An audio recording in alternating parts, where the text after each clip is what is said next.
فن پہلوانی سے متعلق ایک تازہ ترین خبر۔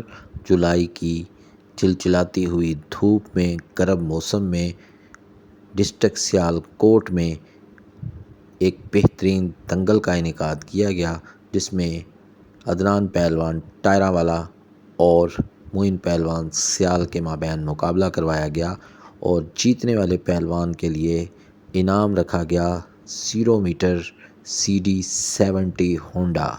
یہ بہت خوشائند بات ہے کہ اپر پنجاب میں بھی دنگلوں کا رواج دوبارہ سے شروع ہو رہا ہے اور انعامات کا سلسلہ پہلوانوں کی بہترین حوصلہ افزائی ہے۔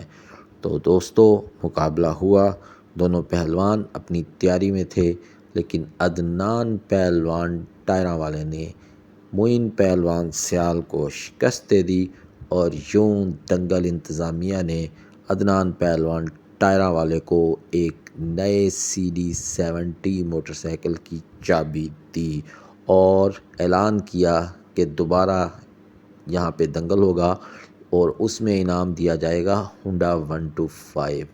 تو دوستو، گرم موسم ٹھنڈا ہو گیا، لوگ بڑی دور دراز سے یہ مقابلہ دیکھنے کے لیے آئے اور معین پہلوان سیال، عدنان پہلوان ٹائرہ والا کے علاوہ بھی بہت سے جوڑ رکھے گئے اور کسی بھی جیتنے والے پہلوان کو انعام سے محروم نہیں رکھا گیا، ٹرافیز وغیرہ دی گئیں۔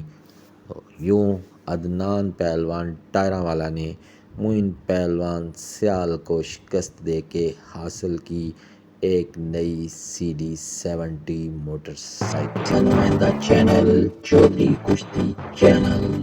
اگر آپ کو ہماری ویڈیوز پسند آتی ہیں تو چینل کو لائک، شیئر اور سبسکرائب کیجیے۔ شکریہ۔